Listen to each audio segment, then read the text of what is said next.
जय हिंद, जोहार, झारखंड। मैं शमशाद आलम। आज जिस मुद्दे पे बात करने वाले हैं वो मुद्दा है इखलाक अंसारी। इखलाक अंसारी धनबाद लोकसभा से कैंडिडेट है जेबी केसेस का। जेबी केसेस क्या जानबूझ के जो है इखलाक अंसारी को अपना कैंडिडेट बनाया है, और इस तरह की हालत इखलाक अंसारी को देखने को मिल रहा है कि कैंडिडेट तो बना दिया गया, लेकिन उनके साथ कोई भी व्यक्ति जो जेबी केसेस का टॉप लीडर में से हैं उनके साथ नहीं दिख रहे। तो क्या जो है कि जानबूझकर एक साजिशन जो है कि उनको कैंडिडेट बनाया गया किसी दूसरे को फायदा पहुंचाने के लिए? ये सारी बात आज का वीडियो में करेंगे और जानेंगे कि आखिर जो है कि धनबाद का समीकरण क्या कहता है, इखलाक अंसारी क्या कुछ कर पाएंगे, या फिर जो है कि एक डमी कैंडिडेट के रूप में जो है कि उन्हें परोसा गया है। चलिए चलते और सबसे पहले बात करते हैं कि उसी इखलाक अंसारी का। इखलाक अंसारी जो है कि एक पेशे से एक प्राइवेट शिक्षक है, उनका एक छोटा सा स्कूल चलता है, वो भी इस बात को कहते हैं। लेकिन आज जिस तरह से देखा जा रहा है कि धनबाद लोकसभा क्षेत्र में खुद जयराम महतो इस बात को कहते हैं कि नीचे कोयले की आग की धधक है तो ऊपर में राजनीति की आग की धधक है। तो अब यहाँ पे लड़ने के लिए एक फायर ब्रिगेड जो है कि नेता चाहिए था जेबी केसेस के तरफ से। लेकिन आखिर जिसे इखलाक अंसारी को कैंडिडेट बनाया गया है, क्या वो इस बात को कर पाएंगे? एक तरफ डुल्लू महतो, वही डुल्लू महतो जिस डुल्लू महतो के सामने अच्छे अच्छे लोगों का कुछ नहीं चलता, अच्छे अच्छे लोग जो है कि वह पनाह मांगते हैं उनके सामने। डुल्लू महतो की अगर थोड़ी सी हम शख्सियत पे बात करें तो आपको देखने के बाद ये लगेगा कि डुल्लू महतो जो है कि बीजेपी का एक दमदार, एक कद्दावर नेता है। आप इस बात से आकलन लगा सकते हैं कि डुल्लू महतो के बारे में कि जहां पर सिंह मेंशन की पूरी ताकत एक तरफ लग गई थी, पीएन सिंह की पूरी ताकत लग गई थी, लेकिन उसी बीच में जो है कि अपने नाम से टिकट कंफर्म करवा लेना ये कोई छोटा मोटा बात नहीं है। जो पिछले कई कहा जाता है, इस बात को कहा जाता है कि धनबाद बीजेपी के लिए एक सुरक्षित सीट है, और उस सीट से अगर डुल्लू महतो अपना कंफर्मेशन करवा लिए तो ये कोई छोटी बात नहीं है। उससे टकराना है इखलाक अंसारी को, जयराम महतो का सेना को। क्या कर पाएगा वो? क्योंकि उनके पास संसाधन की अभाव है। जी, मैं इस बात को कह सकता हूं कि जेबी केसेस का फॉलोवर है, जयराम महतो का फॉलोवर है, लेकिन चुनाव जो है कि ये कोई छोटा चुनाव नहीं है। और अब चलते हैं दूसरी तरफ, एक और देखते हैं कैंडिडेट जो महागठबंधन की भी जो कैंडिडेट है।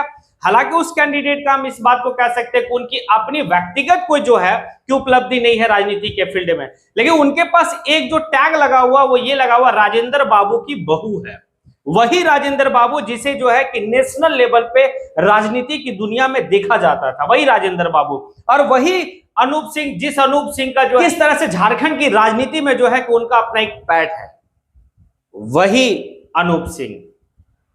ये वहां ये ताकत देखने को मिलता है। एक तरफ वो भी है, अनुपमा सिंह की मैं बात नहीं कर रहा हूं, लेकिन अनुपमा सिंह का विरासत की मैं बात कर रहा हूं। लेकिन इखलाक अंसारी के पास कौन सी विरासत है, उनकी कौन सी पहचान है? क्या ये दो लाइन अंग्रेजी बोल लेना?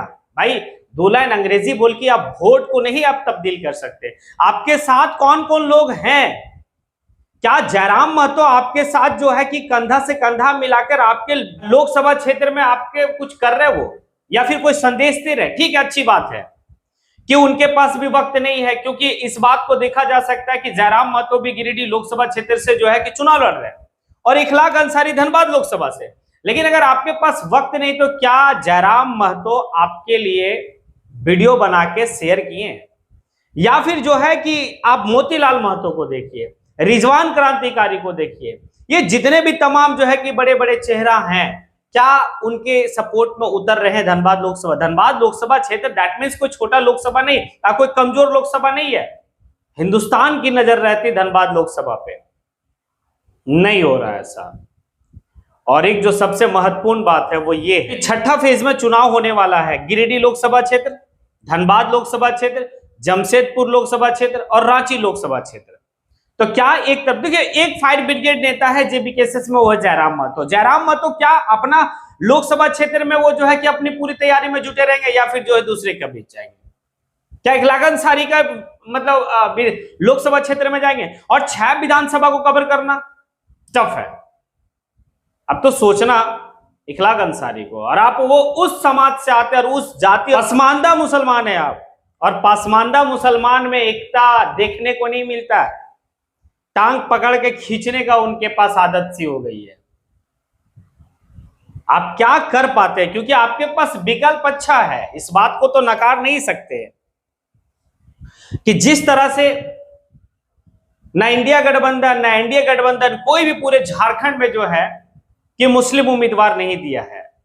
और एक जेबी केसेस अगर आपको मुस्लिम उम्मीदवार के रूप में परोसा है तो फिर आप अपने समुदाय का वोट किस प्रकार से लेंगे वो आपके ऊपर डिपेंड करता है। क्या आप किस तरह से मेहनत कर पाते हैं, आप अपनी बातों से कैसे जो है कि अपने समुदाय, देखिए एक बात तो है, लोग कहते हैं कि जमात की राजनीति होती है, लोग कहते हैं समाज की राजनीति होती है, लेकिन लोग इस बात को बिल्कुल कहा जा सकता है कि आज जात की राजनीति हो गई। अगर आप अपने जात का अगर नेता नहीं बन पाए तो फिर आप अपने समाज का भी नेता नहीं बन पाएंगे।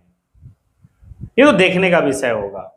और क्या लगता है, मैं आप लोगों से ये सवाल कर रहा हूं, क्या लगता है कि जयराम महतो जो है कि जानबूझ के उसे डमी कैंडिडेट के रूप में परोसा गया, क्या किसी को फायदा पहुंचाने के लिए? और या फिर अगर देना ही था, जैसे कुछ लोगों का ये अपनी प्रतिक्रिया है कि अगर जेबी केसेस को अपना कैंडिडेट देना ही था तो फिर वहां से वो देते जहां पर मुसलमानों की आबादी की परसेंटेज ज्यादा थी। राजमहल, गोड्डा नहीं मिला, तो देखना होगा आखिर क्या होता है। अब चुनाव के वक्त में समझ में आएगा कि आखिर धनबाद के लोग जो हैं कि कितना इखलाक अंसारी को लेके चलते हैं या फिर इखलाक अंसारी क्या कर पाते हैं। इसी के साथ मैं अपनी बात को यहीं पे समेटता हूं। जय।